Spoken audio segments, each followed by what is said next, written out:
Hello, welcome to Foord Asset Management's conversation with leading global strategist, foreign policy expert, and best-selling author, Dr. Parag Khanna. I'm your host, Brian Arcese, portfolio manager on the Foord International Fund and Foord Global Equity Fund here in Singapore.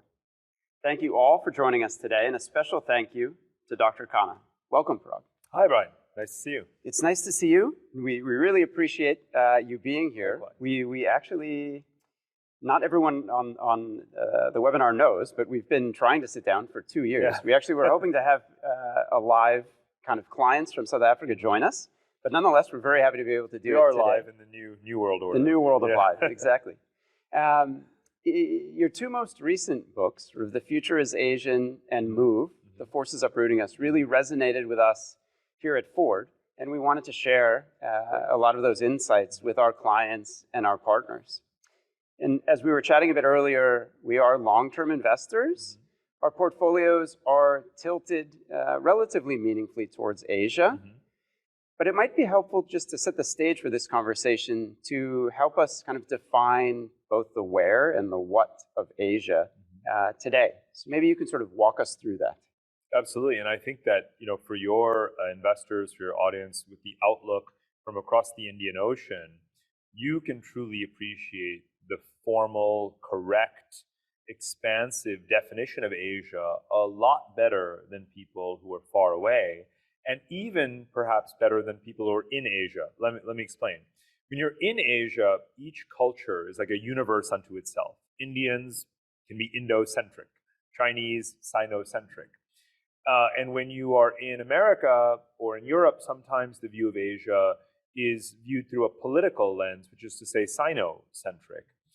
Whereas I think, sitting in South Africa and looking at the vast expanse of Asia from there, you can appreciate that actually geographically, there's only one definition of Asia. All geographers in the world actually agree on one definition of Asia.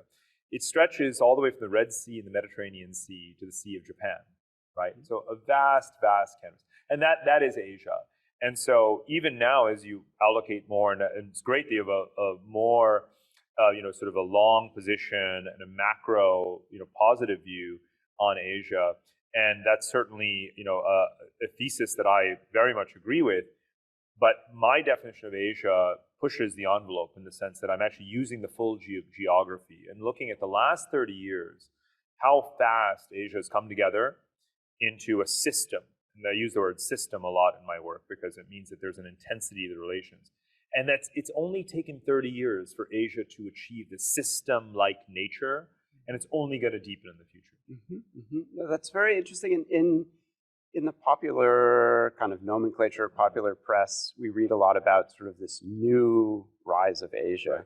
But obviously in reading the book and sort of reading about the history of Asia, that new rise may not be as appropriate a term as kind of the return of Asia. But I'm curious how this is viewed both in the East and in the West. Right. Maybe you can kind of chat about, in the West, we think of Asia not necessarily as a threat, but as a power that may be kind of confronting the West. And I'm just curious, with the return versus the rise, what both sides in your travels, kind of how they chat about that. Asians for sure think of it as a renaissance, right? Of course, because at a bare minimum level, Asians know that their civilizations have been the vastest, the most populous, and at various stages of history, the wealthiest as well, the crown jewels of European colonies and so forth. And even geopolitics, to be a global power, has meant that you need to be an Asian power. If you're not influential in Asia, especially today, how could you claim that you're globally influential? This is where the 50% of the world population and GDP is. So I think Asians get that. From the Western point of view, if we're going to sort of just caricature for a moment, a lot of people would think of it as a rise as if it's new. So they might not appreciate the historical part. But here's where we can all agree. It's happened a lot faster than anyone thought, right? Even in Asia. The speed of China's rise, let's be clear, surprises Chinese, right? They are astounded by their own success. We need to know that that is how Chinese themselves look at their own situation. Indians feel that, this took way longer than it should have to get the wheels in motion, but now we're taking off also. And so I think, and then geopolitically, of course, if you think about just the 1990s, the post-Cold War period of Western triumphalism, there was a sense that it would be decades before there would be a geopolitical peer competitor or that any other region could possibly approximate Western wealth and strength. And that's, again, all happened in a very compressed period of time. And maybe it shouldn't be as much of a surprise because globalization is, of course, the reason why that happened. And the faster you accelerate globalization, or at least the faster globalization had accelerated or been accelerating in the 90s and 2000s, the faster Asia was going to benefit. And that's where we are today. And you chat about, I mean, in the book, The Future is Asian, obviously the title. And I'm just curious, kind of, you alluded to this, but the nationalistic identity kind of first, or the Asian identity first, does that change over time? And what's required to sort of be Asian, feel Asian, and create this Asian-centric network? I don't expect Asians to dissolve their national identity any more than you would expect Europeans to. And of course, Asia is far more diverse than almost any other region of the world. And of course, the linguistic and cultural and national sort of identities are vast and deep, and they are worlds unto themselves, as we were saying earlier. So, if there is a common Asian identity, it may be functional. It could have some cultural attributes. But the last time at which, it was 100 years ago, in the anti-colonial movements, there was a sense that, and this was the expression used at the time, Asia is one. But it didn't mean that we have a homogenous, kind of nature. Of course not. It meant that we need to be united against colonial forces. And that worked. Today, there is definitely an Asian pride in the sense that even among national rivals, there can be this sympathy and this empathy and this sense of collaboration, teamwork. Countries can jointly host Olympic Games, to take a simple example. Or if Asian countries or competitors are there in a global talent competition, you'll get a bit of this. Let's look at it not at that symbolic level, but just Asians traveling within Asia. And I think that's, again, because it's voluntary, let's look at those numbers. Asians travel and cohabitate or move between Asian countries at triple the rate that Asians move outside of Asia. That tells you something. That means that Filipinos and Indians and Chinese and Kazakhs and Indonesians and Vietnamese are saying, hey, let's go discover each other's countries as tourists, as business travelers, students. That's people saying, hey, I'm an Asian, I'm going to go explore Asia, right? And all of the Asians who live in the West, that's like residual, right? Of course, they're talented people by and large, but think about it that way. That's how much Asians have come around to the idea that, hey, Asia is their backyard and their playground. I think that's, again, remarkable progress. No, that is fascinating. I mean, I think from the West looking in, obviously, at least recently, which as you chatted about, kind of this very rapid rise of China, and China really signifying Asia, I think, to a lot of the West. Right. Maybe at the beginning, we can chat about kind of how important is China both economically and geopolitically to the region? And what will that look like sort of 10 years from now? Right. So first, I think the historical context is really important. A lot of people view China's rise as signifying a new pole of global power that represents Asia and that is a direct peer competitor to the United States and is a potential replacement to the United States as a global hegemon. Those three propositions are largely false in some ways.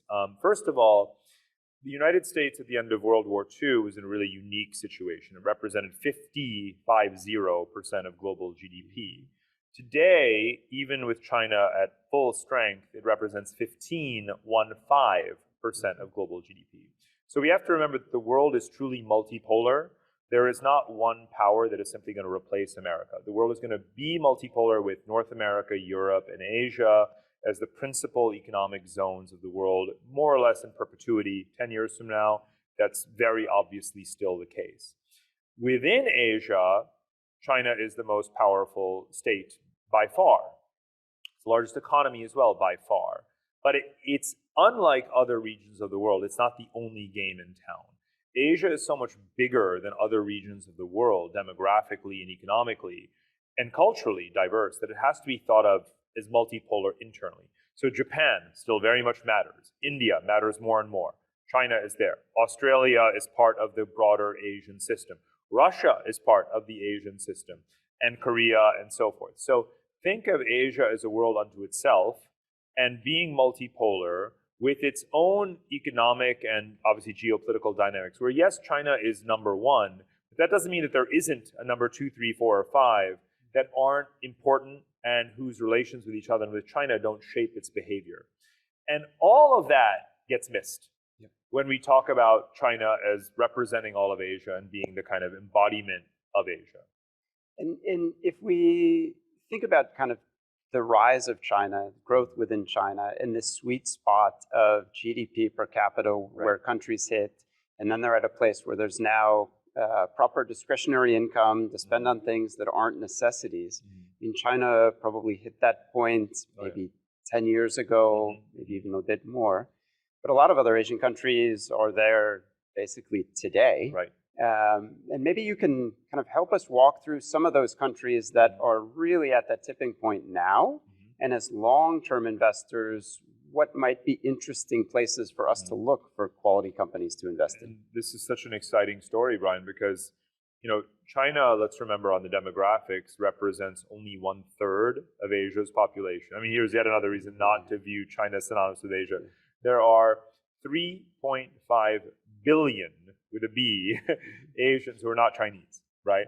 And the median age of almost all of those countries, with the exception of Japan and Korea, obviously, is younger than China's median age, right? And so in particular, what I focus on is the fourth wave of Asian growth. The first wave was Japan, the second wave was the Tigers, the third wave was China itself, and now the fourth wave. And the fourth wave is very exciting because you have this contiguous set of countries from Pakistan through India and Bangladesh, so South Asia, and then all of Southeast Asia. A combined population of 2.5 billion, every one of those countries having a younger median age than China, with the exception of Thailand, which is almost the same.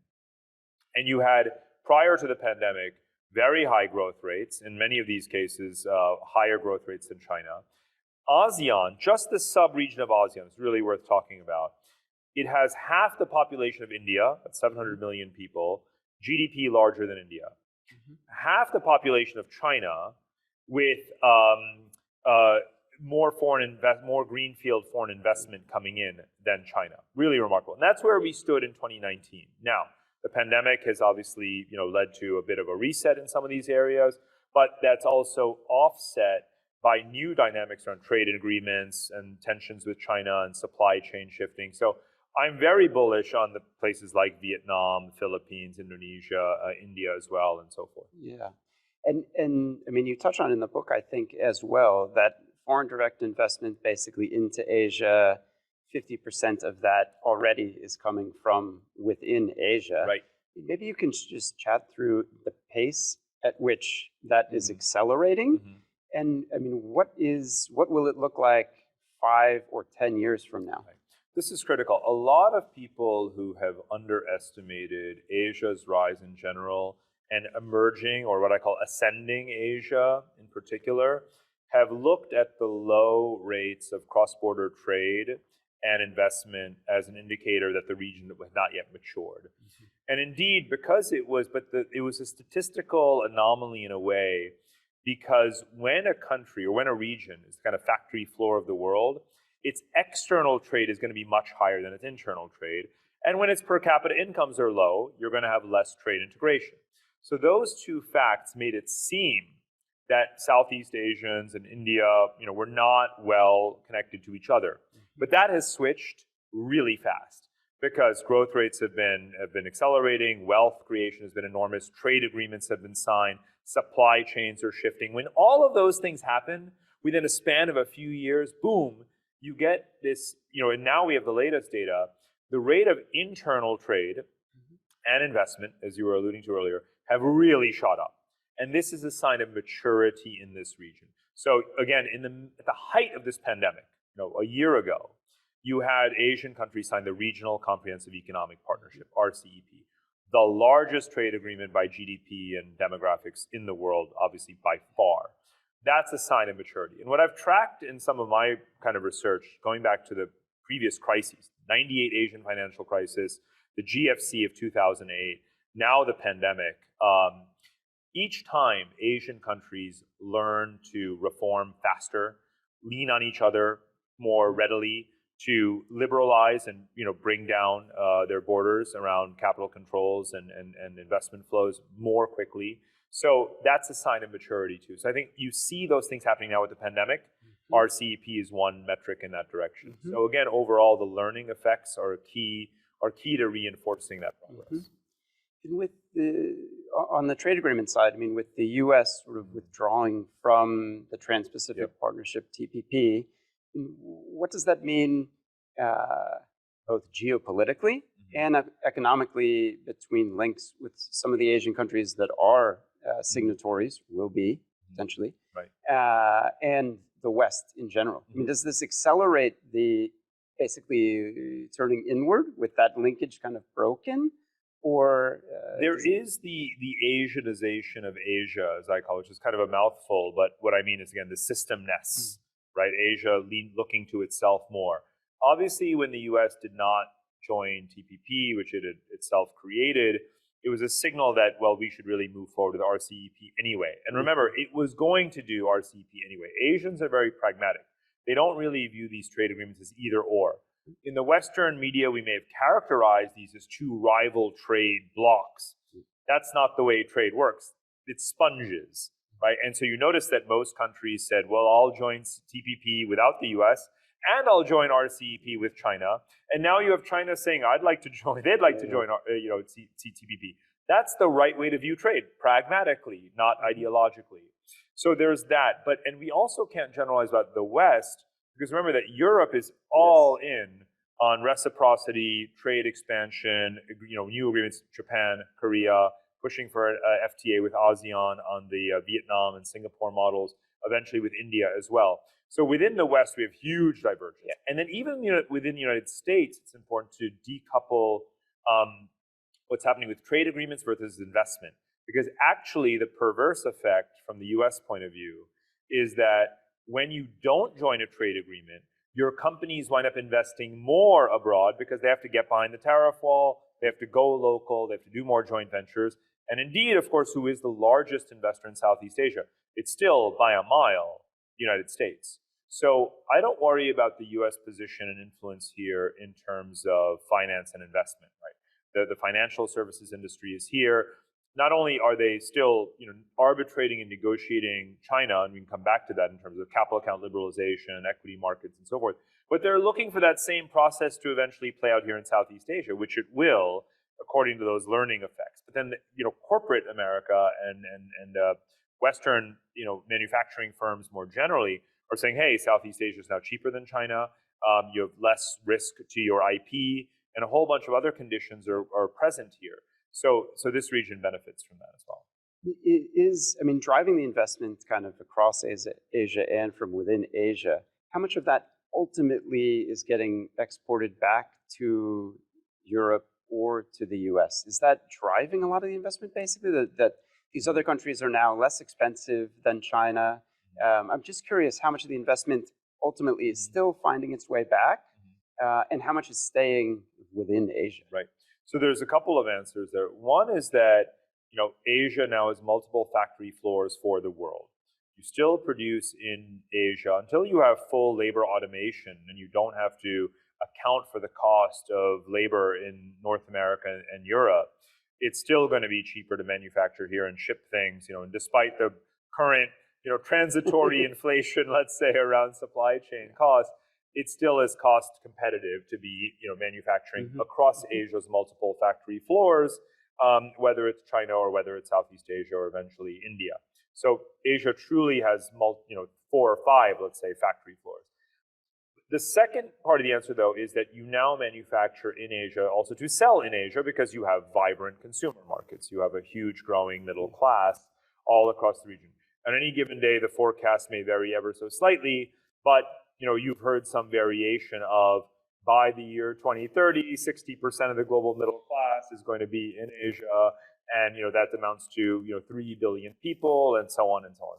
All of that is likely true, and so you obviously want to be customized. You not only want to be making things here because then your speed to market is much faster. You have to do so because you have to compete with Asian brands, which are getting stronger and stronger. Asian companies are hot in Asia, if you will. And on top of that, of course, you want to customize. So I think all of those things will keep Western firms here in the region, because the alternative is to definitely lose, market share. There's no question. And certainly, I think European firms, Europeans in general, European corporates have always been more open to trade and more connected to Asia than their sort of US counterparts. But as that only increases, in your mind, does that change like the geopolitical linkages as well between Europe and Asia, or Europe and the US? Or is it primarily economics only? I mean, geopolitics has always been in the equation in the sense that there was an acceptance of the geopolitical stability provided by American dominance of its alliance through its alliance system here in the region. And now that that is somewhat less stable, geopolitics is again not re-entered the equation. It's just a different way in which geopolitics manifests itself. But geopolitics is always there. In a way, the competition among globalization models, the competition among firms, Europe promoting European firms, America promoting American firms, China promoting Chinese firms, that's globalization too, and that's geopolitics. It's happening at the same time. They're really two sides of the same coin in many ways. But if we're speaking strictly about the military tensions, there's no question that even though Europe increasingly signs on to the view that it needs to play a more active role in the Indo-Pacific theater, even militarily, it's not going to be decisive militarily. And therefore, it's still a free rider to some degree. Whereas the US, with the pivot to Asia and pulling out of Middle Eastern conflicts and reallocating forces to Asia, is stepping up more to directly challenge China. But both Europe and America are actively participating in the various agreements, whether you call it the Quad, which is the US, formerly the US, India, Australia, and Japan, or AUKUS, Australia, UK, US. The European countries' Indo-Pacific strategies are also coordinated with each other and with the US. So there's a lot of Western overall kind of diplomatic activity here in the region. This is an area where the goal is to establish some degree of parity, equilibrium, stability, such that in a way business as usual can continue and no one power will dominate. At the same time, as is well widely discussed, the risk of accidental miscalculation in some military dynamic or the other increases.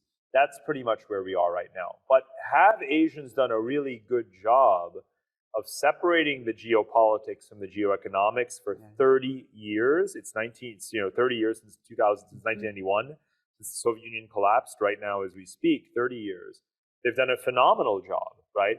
Because 30 years ago, for 30 years that I've been studying Asian geopolitics since I was in high school and college, people were afraid of Taiwan, of North Korea, of South China Sea. And yes, we still worry about those conflicts, but 30 years they've done a good job, and let's hope that it continues. And just in regards to the increasing economic linkages within and between Asian countries, I'm just curious how much of that trade is priced in dollars still today, and how that's kind of shifting going forward, and all of the parties being willing to price in something other than dollars, how that plays out over time. Right. And there, clearly the shift is in the direction of more multi-currency baskets, trade-weighted reserve holdings by central banks and sovereign wealth funds. Some have publicly announced that, others do so more cautiously. But I think trade-weighted baskets is a legitimate position for countries to have, especially if you're trading more and more with China. China has, of course, been on a charm offensive, and obviously with CBDCs as well, trying to increase the reliability, the liquidity, the efficiency of trading in RMB. Commodities markets will be a factor. I mean, to the extent that countries become less and less reliant on importing oil that has traditionally been priced in US dollars, or if the denomination of that energy trade, if there is a petro RMB, a petro rupee, and so forth, that's going to affect countries' decisions about the extent to which they want to hold dollars. We have to remember that the incumbent position that the US dollar is held isn't necessarily the right or sensible one. It's the one that we're most accustomed to, so therefore we view any challenge to it as being, in a way, revolutionary. But we shouldn't actually view it that. We should view it as evolutionary because, in a way, it's very ironic. North America is the most autarkic continent, right? North America represents less than 14% of global trade. So it's inevitable and logical that we'll find ways, hopefully stable ways within certain currency bands, crypto instruments, CBDC coordination, special drawing rights, let the IMF have a role in this. There is going to be a gradual transition. And even if it isn't done from the top down, we can see the bottom up happening with the way countries are managing their reserves. And we see it where transactions and trade are taking place, obviously in non-USD, but the larger moves in kind of country reserves and their strategic thinking over time. I mean, how long do you think that takes to kind of fully play out? Well, these things don't necessarily happen in purely gradual, linear patterns, right? You have disruptive events. I mean, think about how in the 2000s, there was a movement towards diversifying currency reserves, and the Europeans were making a big push for greater euro reserves. But then came the financial crisis, and there was a flight to safety. So whenever you have a flight to safety kind of moment in global markets, that changes the trajectory. But then it does resume that pattern of diversification. That is if there's a teleology to this, it's towards greater diversification. And, again, God forbid, but a conflict of some kind, or looking at what's happening with the dollar and inflation. These are the kinds of things that, countries put a lot of thought into when they're weighing what their future, treasury holdings are going to be and so forth. And then, of course, interest rates and on debt. I think one of the strongest shifts that has reinforced ascending Asia has been the move towards greater local currency reserves. So whether it's Indonesia, Thailand, Malaysia, you name the country across Asia, even developing Asian markets, have been able to issue long-term local currency debt. There's been a strong take-up on that. And that has given them a lot more room to maneuver. So a gradual, decrease in dependence on the dollar is a good thing for Asia. If you're long on Asia, you want to see them decrease their dollar dependence because interest rates can only go up, and you don't want them overexposed to that. So I'm no longer worried about taper tantrums, right, in this region. They've been announced and foretold before and not actually played out in that way. So I think, Asia is less fragile than people think, and part of it has to do with this diversification into one's own currencies. No, that's very helpful. I want to pivot slightly. The largest chapter in your book, The Future is Asian, and certainly a large part of that chapter, kind of talks about technocratic government. Right.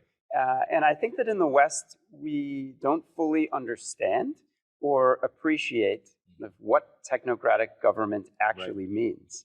And maybe you can sort of walk us through what it means from an academic standpoint, but then also what it means in different Asian countries. Well, I won't belabor the academies, but it's not an Asian idea by any stretch. I mean, yes, you can say that China has 5,000 years of hierarchical tradition and governance, and a professional civil service and Confucian and oriented kind of institutions. Yes, that's true. But the modern idea of technocracy is actually a French idea and a German idea, really, from the 19th century.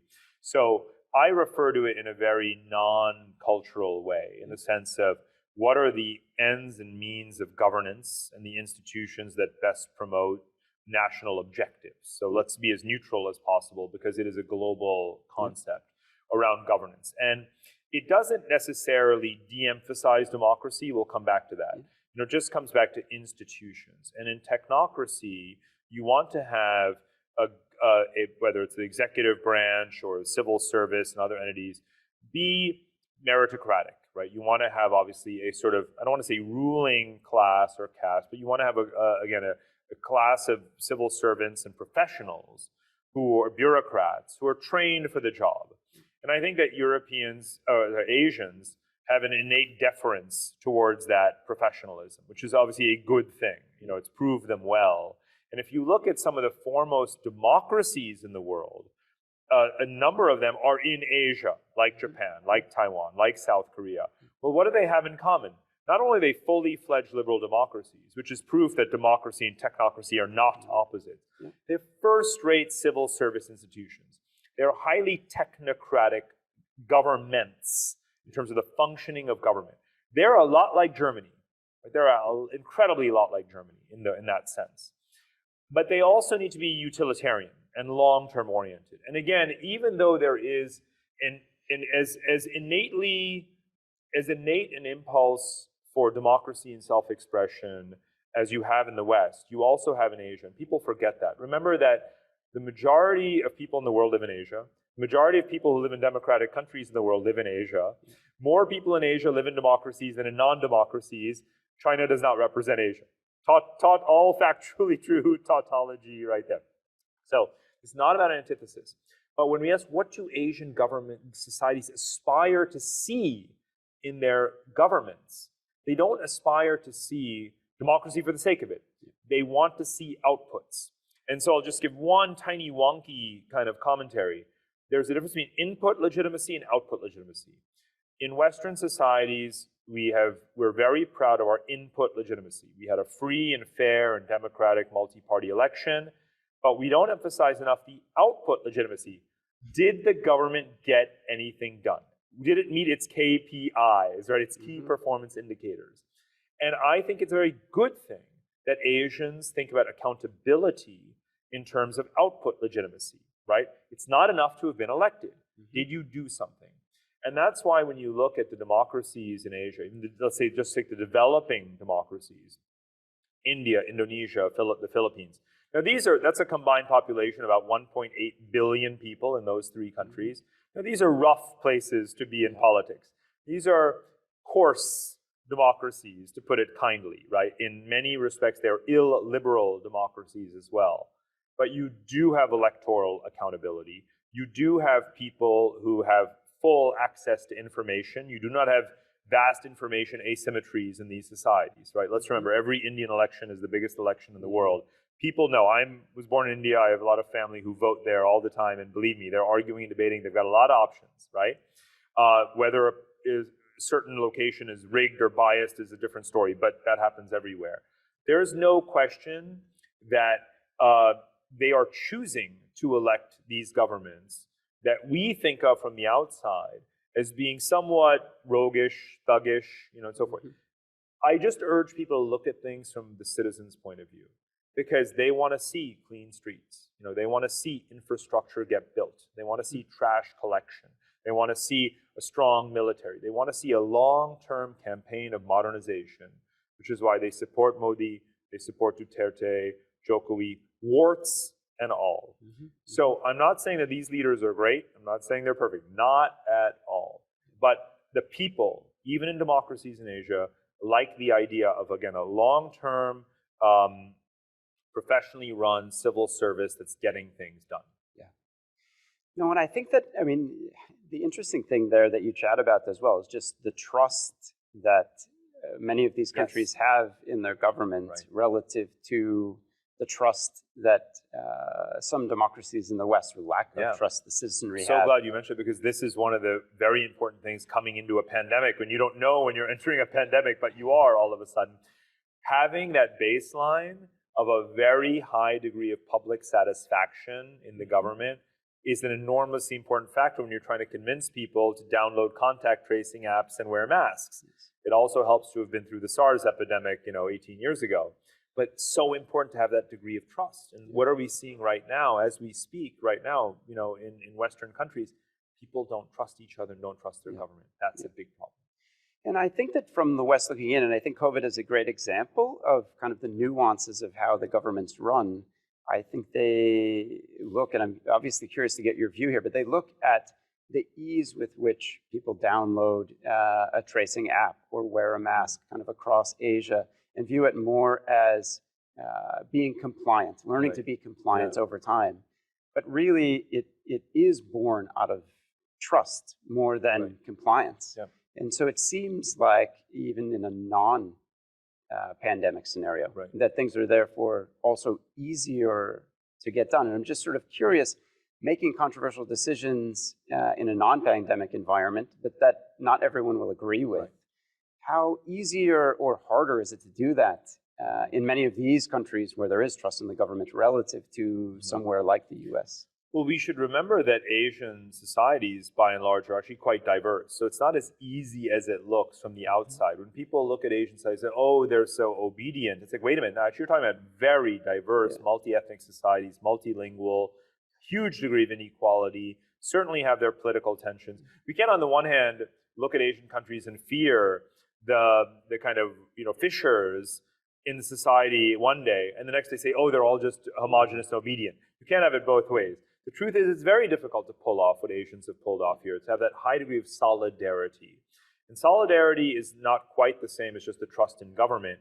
It's a sense, again, of a communal ethos that you and I may be of different ethnicities, but hey, we're citizens of the same country, we're residents of the same country.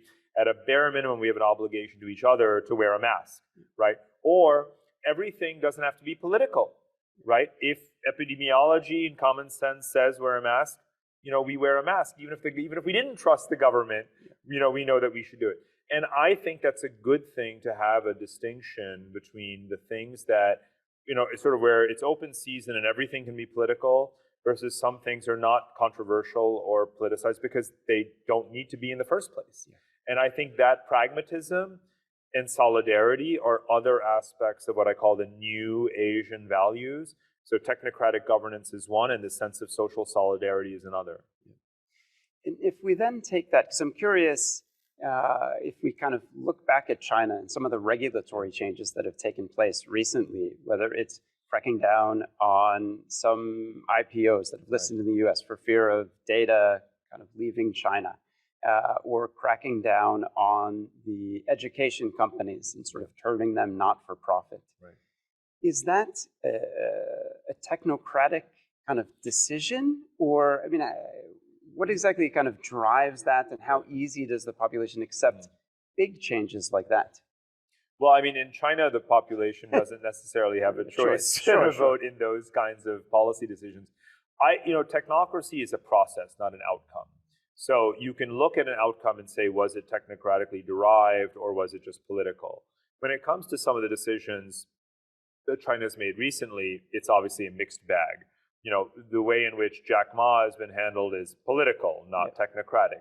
But saying, hey, wait a minute, we're in an age of increasing cyber tension, and if our Chinese companies list on the New York Stock Exchange, that's going to open up their data to certain kinds of scrutiny that is not reciprocated, therefore we want to block those IPOs. You could read it that way and say, that ticks certain technocratic boxes. It's a cost-benefit calculation and so on, there are national security implications. You could also say the Chinese government doesn't want Chinese citizens offshoring their private wealth, and therefore that's why they're doing it.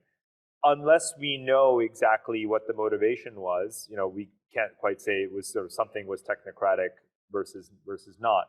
But we can at least explore the different rationales that are at play to come to a fuller understanding. It could be both, right? There could be many, many motivations for decisions, and we know that that's obviously the case. Look at demonetization in India. Is demonetization a good idea? Is digital currencies, cashlessness a good idea? Sure it is. Did Modi do it for those utilitarian reasons to instantly empower all of the poor in the country, to do digital banking in a non-corrupt way? That's not actually why he did it, right? He actually did it at the time that he did it and the way he did it for political reasons around undercutting the opposition party's campaign finance opportunities. That's why. If you wanted to do demonetization right, you would make sure that every single person in the country had the mobile banking app on their phone and that their bank accounts were seamlessly linked to their home institutions, their financial institutions, so that they could seamlessly be cashless overnight, rather than what did happen, and we don't need to retell that whole story. So there is a technocratic way to do the right things, and then there's a technocratic excuse to do political things, and I think it's so important to separate the two. That's very sensible.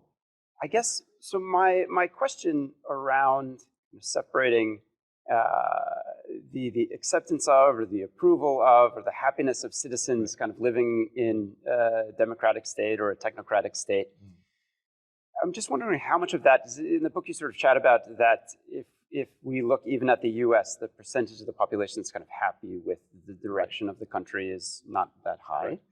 But in many of the technocratic societies, it is quite high. How much of that is a function of kind of underlying economic growth at the time, and is just unrelated to the system of government that's kind of currently being employed? I mean, the thing is that would you have the former without the latter, right? I mean, this is the third of the Asian values that I talk about, the new Asian values, is mixed capitalism, right? So if you didn't have a government that to some degree was practicing some kind of industrial policy, import substitution, driving innovation and, you know, in R&D into key sectors, would you have the growth rates that you've had? So I don't think that we necessarily have to strictly parse out what component of public satisfaction owes itself to economic growth versus, you know, the political system, because the two go hand in glove in Asia. And again, that is something that Asians are quite comfortable with, right? There isn't a laissez-faire capitalist orthodoxy in Asia as a baseline that people are rejecting. They would view that as ridiculous. And in the, you know, all of a sudden the whole world is now views over the last 15 years, obviously since the GFC, we've all come around to the view that the government's going to have a role in the economy. So yet another example of the world tilting Asian, right? I mean, you've got everyone in the world. I mean, the Asia book came out before the pandemic. I needed to systematically explain what I mean by Asian technocratic governance. Guess what? Now the whole world thinks it's probably the better way to do a lot of things. So case closed on that.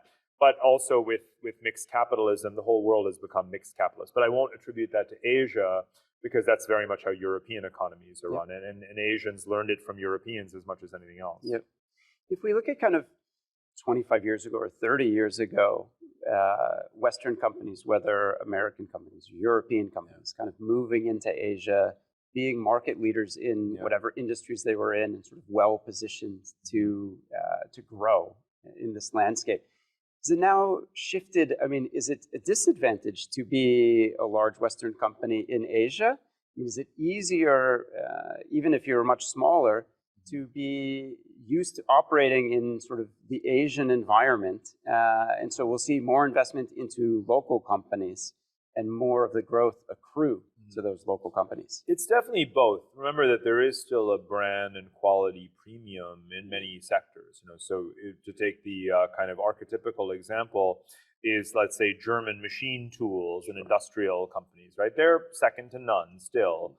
And so they're going to do very well here. If you look now at utilities, Italian companies like Enel, you know, or even you Germans again, like Siemens, they're first rate, right? So they still, price is a very important factor here, obviously. So I've witnessed now, you know, 10 plus years of Western firms that have come in and wanted to do big systemic kinds of infrastructural projects, but they couldn't quite get the price down to where it needs to be for Asia.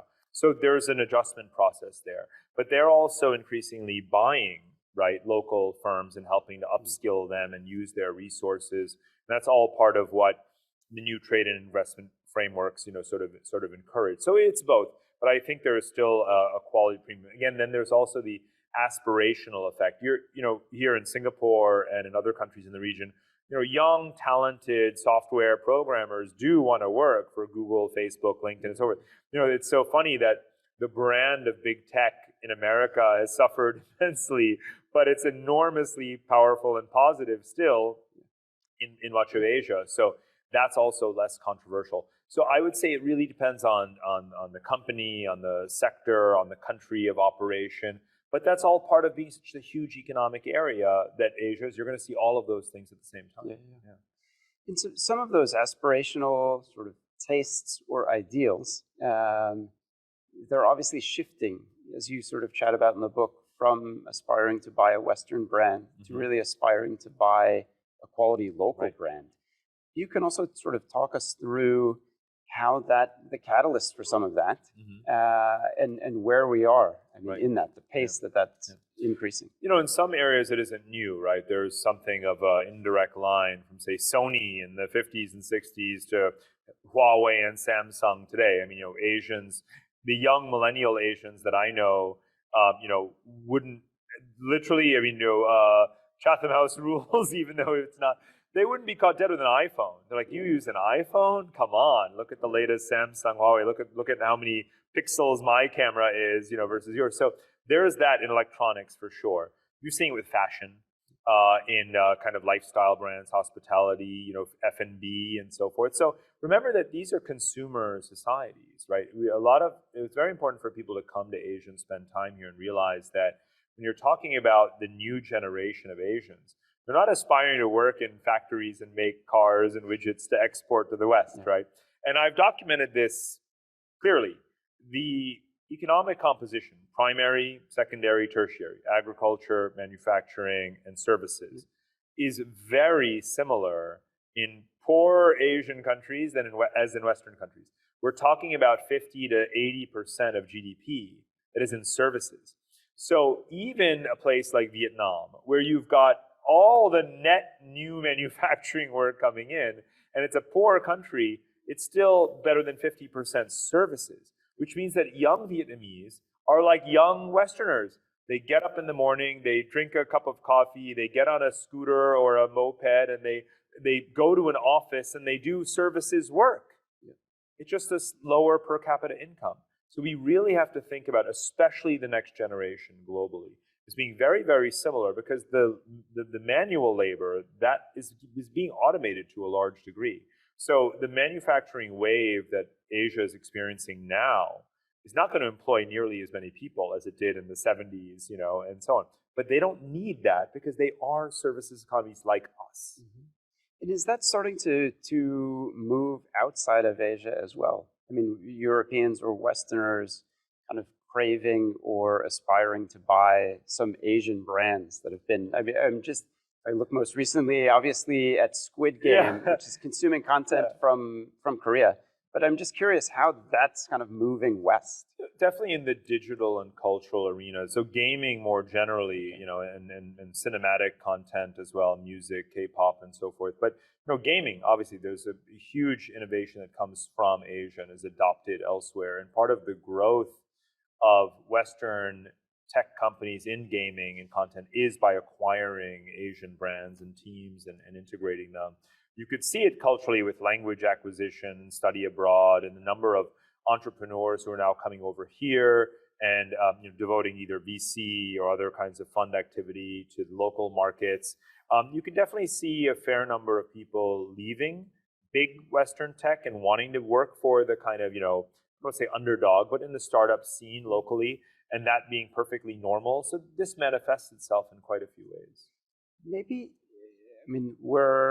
we are long-term investors, and obviously the setup of kind of growth in Asia continuing is quite attractive, particularly when coupled with some of the valuations that the firms in this region are trading at relative to firms outside. But obviously, we also have to look at risk as a very important lens for us as investors. I think it might be helpful to hear your views on the risks of investing in these markets or this region broadly, and how they've evolved over the past 10 years and where they're headed directionally. There are definitely still risks. This is an area where one can't necessarily generalize. There's been convergence in some regulatory and trade dynamics, but not harmonization. So in that sense, country by country varies quite drastically. If you look at, again, India and the political risks of investing in India in IT or other areas, they've been high. If you look at Indonesia, there's still, expropriation that can happen. Indonesia doesn't want to sign investor-state dispute resolution clauses in its agreements, that kind of thing. Of course, China carries a lot of political risk. So it varies country. There's corruption across the region and so forth. So different kinds of risks in different places. Currency risk has been a deterrent, of course, for a lot of investors, particularly in private equity and just equities generally. Remember that so much of the wealth in this region is in private markets, in private hands. Over the last 20 years, I've heard so many times Western investors, portfolio investors say, look at the market cap of the stock exchanges in Asia, it's tiny. well, you're barking up the wrong tree in a way. Asian wealth is in private hands, and most of it's going to remain in private hands. Yes, you will have more IPOs. That's happening, obviously. You're going to have definitely more listings and more privatization. This is critical. Where there is momentum towards privatization today, and this is happening across ascending Asia, I view that as a positive sign because the rules involved are certainly more strict. Where you're going to have more cross-listing of exchanges, you'll have to have some upward compliance towards standards like Singapore's SGX and so on. So on the one hand, there's clear progress. Let's remember that even the baseline condition is that we have systematically overstated risk in Asia, systematically overstated. So that's important. So I shouldn't have to necessarily defend investing in Asia. We should say, wow, we missed a lot of opportunities by kind of overpricing the risk. But even with that in mind, the reforms underway right now across the region, again, in the spirit of the learning from 98, 2008 pandemic, these are very positive, locked in steps. Countries want to protect their credit ratings. They want to maintain their strong reserves. They want to keep inflation in check. They want to maintain their trade surpluses. They want to do all of those things right because that's served them well. How do you do it? You need more foreign investment, right? So how do you get more foreign investment? Well, investors aren't fools, right? You've got to actually treat them right. So I do view today's reforms around privatization, deregulation that are underway as being pretty credible for foreign investors. That's helpful. Are there countries that stand out to you as kind of farthest down the track of really focusing on not necessarily improving, but sort of solidifying corporate governance and like a strong investor protection regime in order to attract that FDI? The baseline is very different in each, across just Southeast Asian countries. I just want to remind everyone, this is something to remember for the next 10 years. If Southeast Asia were a country of 600 million people, 700 million, it would be by far the most unequal country in the world, right? It has a lot more billionaires than Africa, and it has hundreds of millions of poor people still. So by definition, by Gini coefficient, this is the most unequal region of the planet. And yet here we are in the zone of opportunity because Asian governments, Asian investors, Asian corporates, Asian families, Asian wealth is looking at their own region saying, what can I do to raise the floor? What can I do to reduce poverty? What can I do to improve opportunity, right? That's the overall mentality I think people have to remember. They're focused on combating poverty and lack of access, and they know that inequality will eventually iron out bit by bit by bit. That's just a psychological point that I think is very important. In terms of countries that are furthest along in terms of getting it right, so again, it depends on where they've been, but Malaysia, you could say, has had a really rough patch the last couple of years, given the 1MD scandal, political turnover. One has to think that they've learned their lesson, right? It's a self-inflicted wound. And here's another macro point about the region. The Vietnam War was a long time ago. This is not a region that is being invaded, right? Every problem in an Asian country is mostly a self-inflicted problem, which also means that it can be fixed, whether it's corruption in Vietnam or Malaysia, whether it's the political unpredictability of Thailand, which despite it all has maintained a very steady investment regime. Foreign investors have more or less equal treatment in the country, which has been a very strong asset for them as they try and attract capital in. And whether it's the issues around political continuity in Indonesia, where I think that there is, in Latin America decades ago, this used to be called the New Left Consensus, that no matter what government gets voted in, whether it's Brazil or Chile, this is the good old days, like the 90s, there's going to be a steady course, social investment, infrastructure, do the right things, right? Now, I would say there's a similar kind of, call it the New Asian Consensus. I don't know who the successor to Modi or Duterte or Jokowi or whomever is going to be. I don't know who's going to come after the junta in Thailand, or who the next president of Vietnam is going to be, or prime minister of Malaysia next week or next month. I don't know, but I can tell you that there is a new Asian consensus, a set of policies that the government, citizens, investors, companies know is the right thing to be doing. And you saw this in the pandemic. It's immediately extend more credit and support to households and small businesses to keep them afloat, keep the infrastructure investment going, these kinds of things. And so I think governments do genuinely understand what they need to do to maintain this momentum. Yeah. The other risk or potential risk that you chatted about earlier, sort of military risk, and some of these things that have been on the table for the past 30 years, as you mentioned, whether it's China, Taiwan, even China and India. I mean, maybe you can chat through where those things kind of stand currently. But what I'm curious about is kind of what's happened between China and Hong Kong, how that may or may not influence what happens with Taiwan. Right. Sure. That's a very important specific triangular dynamic. The first kind of overall comment would be, look, there's no sugarcoating it. The risk is higher of conflict. The stakes are higher, but there is a very strong deterrence factor which people forget when they simply see the war of words and wolf warrior diplomacy. You get the impression that war will break out tomorrow. But don't forget that, yes, China is investing a lot in its military, but so is everybody, right? You know, whether it's India and of course the United States with the Quad and allies, everyone is arming. So this dynamic could lead to parity, to deterrence, to equilibrium. It doesn't have to lead to conflict. It might, but here's the next point to make, which is that Asia is not one geography with one end-all, be-all great war that is coming. And this is one of the most sort of gross oversimplifications that's made when we talk about the geopolitics of Asia. There's a sense that, well, World War III will be in Asia. But that's very different from the wars in European history, because Europe is actually very small. You have to remember that, geographically, very, very small. All of Europe fits in Southeast Asia, right? Secondly, the ways in which alliance dynamics work in Asia and in Western history tell you nothing about Asia. Because in Asia, Asian countries don't believe in alliances at all. They would much rather watch two antagonists fight it out and be friends with both when the dust is settled. You have to understand Asian psychology. You can't possibly make predictions about Asian geopolitics without appreciating that you're talking about an entirely different worldview from Western history. Obviously, something I go into great length to explain in my book, but it's also common sense. Yeah. And then, therefore, if you have a conflict in Taiwan, if you have a conflict in North Korea, if you have a conflict in the Himalayas between India and China, South China Sea, each of these dynamics is grave, is potentially sinister, is dangerous. But none of them will be World War III that destabilizes and knocks over the entire Asian story. That will not happen.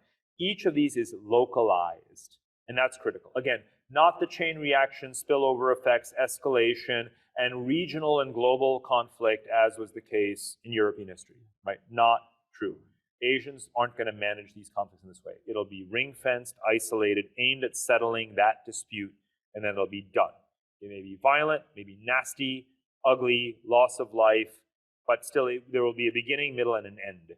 And I hope it doesn't happen, but it could. But I just want to remind people that doesn't derail the Asian story, right? You have, if North Korea implodes, Asia goes on. You know, conflict over certain islands in the South China Sea between China and the Philippines, Asia goes on. There is life after war. And that's, otherwise Europe wouldn't be Europe. You wouldn't have European Union if you didn't have life after war. That's a lot of caveats, but they're really important. So now with Hong Kong, I mean, yes, you know, this has disturbed everyone, you know, and it sets a very bad precedent for Taiwan, but it also turns Taiwanese more against the kind of rapprochement with the mainland, so it can have, you know, counterproductive effects.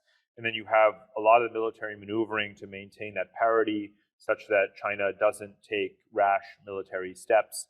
And therefore, we're at a status quo ante, but a much more militarized status quo ante. So again, I don't have a crystal ball in terms of what happens in Taiwan. I can tell you, I mean, from a military analysis standpoint, you know, I think that it can maintain its political autonomy, but still be geopolitically neutralized. And that's probably the dynamic in the characterization that will apply for at least the next 4 to 5 years. Yeah, that's helpful. This has been incredibly fantastic. Thank you, I Brian. really appreciate it. I wish we had more time. Hopefully we can do it again sometime, but thank you. Thank you. And thank you on behalf of everyone at Foord. We really appreciate you spending this hour with us. We hope that it was insightful, as I'm sure it was. So thank you all for joining, and a special thank you to Dr. Khanna again. Thank you, Brian.